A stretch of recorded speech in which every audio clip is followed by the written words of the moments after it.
Thank you for joining us on Times Now. Himanta Biswa Sarma, star campaigner of the BJP Assam Chief Minister, was asked a question. And he said the reason BJP has pledged to get 400 Lok Sabha seats is because we have a definitive agenda.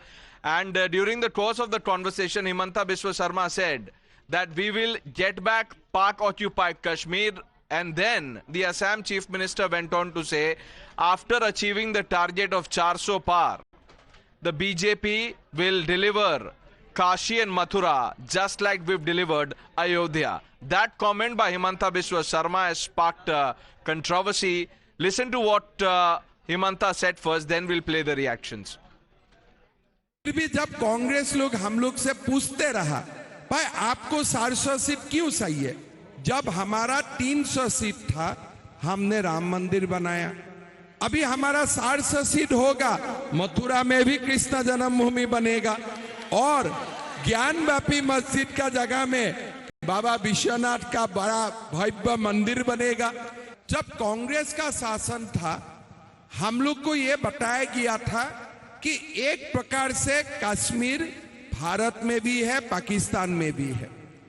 हमारा संसद में कभी इसका चर्चा नहीं होते थे कि जो कश्मीर पाकिस्तान का साथ है वो ऑक्युपाइड कश्मीर है, एक्चुअली वो हमारा है.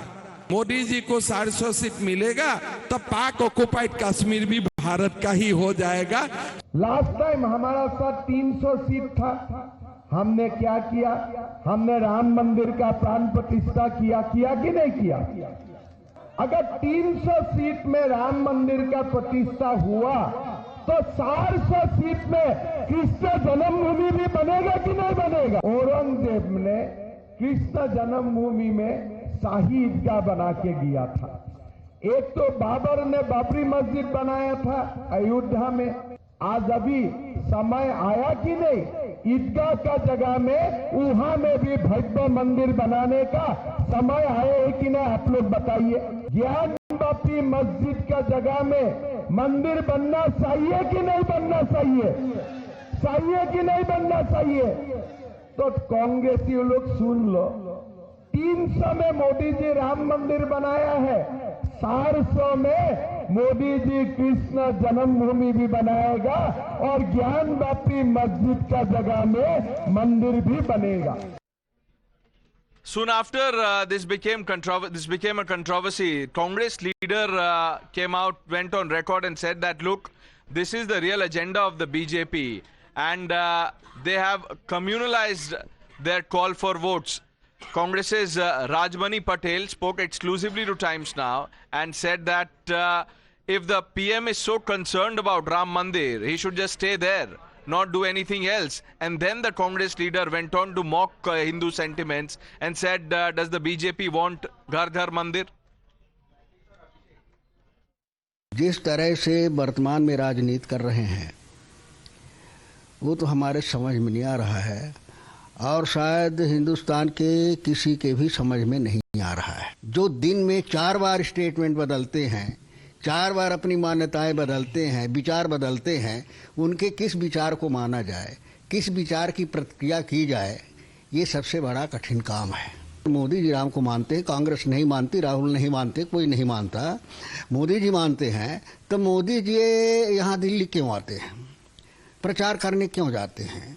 भाषण देने क्यों जाते हैं? अगर असली राम के हैं तो राम के मंदिर में बैठे राम की पूजा करें वहीं. राम को छोड़ करके उनको जाना नहीं चाहिए. तो राम ये नहीं कहता कि हमारे यहाँ बैठे रहो, न कि ये कि वोट दे दे तो हम मंदिर बनवा देंगे और फिर तीसरी बार क्या करेंगे? चौथी बार वोट दे दिए तो घर घर में मंदिर बना देंगे. Let's open this up. Gopal Krishna Agarwal, national spokesperson of the Bharatiya Janata Party, also with us Ajay Verma, leader of the Congress.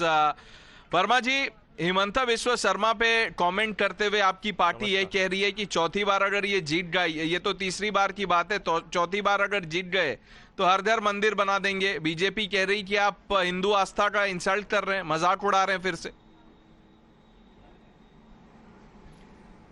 देखिए 2014 में एक वास्को डिगामा साहब गुजरात से आए थे जिन्होंने भारत की खोज की थी, उससे पहले भारत नहीं था।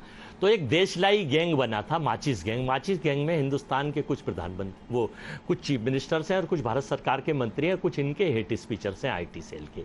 उन्हीं में से एक जो है विश्वकर्मा साहब हैं, वो कहते हैं कि आदर्श आचार संहिता का उल्लंघन कर रहे हैं, उनके खिलाफ मुकदमा दर्ज कराने के लिए हमारे लोग जा रहे हैं कि किस तरह से तुष्टीकरण की राजनीति कर रहे हैं, किस तरह से धर्म के आधार पर वोट मांग रहे हैं। सुप्रीम कोर्ट का धन्यवाद कहना चाहिए। भगवान राम सबके हैं, कण-कण में मौजूद हैं, हमारे भी हैं, आपके भी हैं, लेकिन इन्हें तो पॉलिटिकल वेंडेटा चलाना है।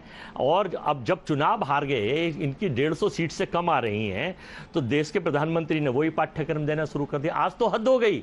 एक उनका स्टेटमेंट आपने पूरे चैनलों पर, आपका चैनल पता नहीं दिखा रहा है नहीं दिखा रहा है, उन्होंने कहा है प्रधानमंत्री जी ने, मित्रों मेरा बचपन मुस्लिम परिवारों के बीच बीता है, हमारे पड़ोस में मुस्लिम परिवार रहा करते थे, ईद के मौके पर हम घर पर खाना नहीं बनाते थे क्योंकि पड़ोस के मुस्लिम परिवार से खाना आता था।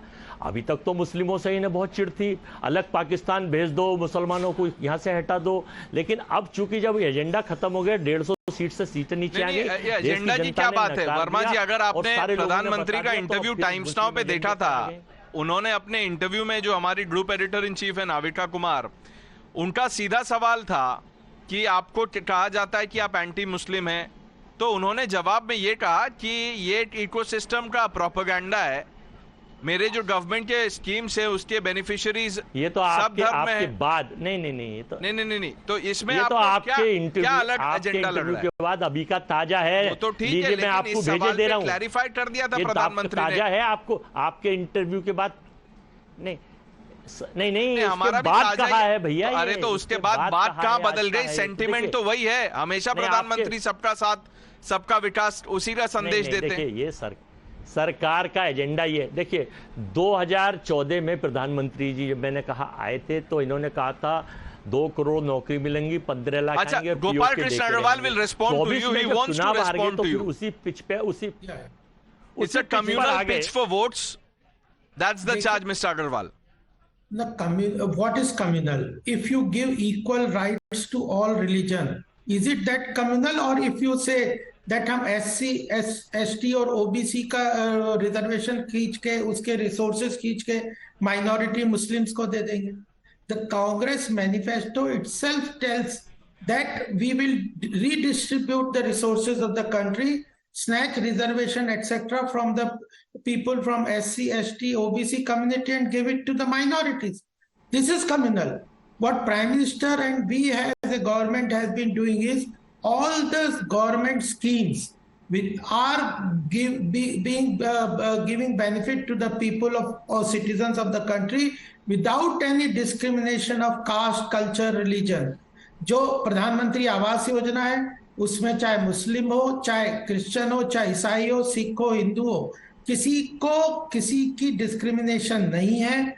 बिलो पॉवर्टी लाइन पे जो है। अग्रवाल वो कह रहे हैं कि if you are so sure of achieving your target, why are you linking it to Kashi and Mathura? No, Kashi and Mathura से the linking of Kashi and Mathura or whether Ayodhya, it is our cultural content, our ideology. We always said that India's cultural heritage, India's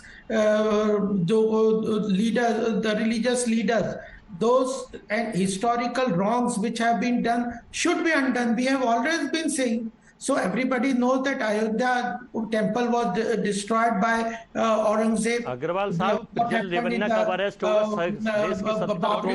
we've run out of time, unfortunately. I'll have to thank both of you. But before we take a quick break, viewers, the Union Home Minister was asked this question.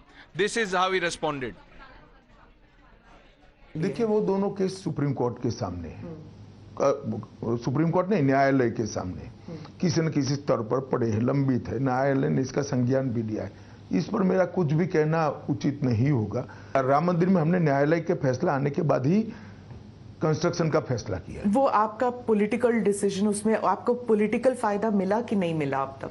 देखिए, राम मंदिर हमारे लिए political फायदे नुकसान का प्रश्न ही नहीं था। शुरुआत से देश के करोड़ों लोगों की विश्वास का सवाल था, आस्था का सवाल था और करोड़ों लोगों की श्रद्धा का सवाल था।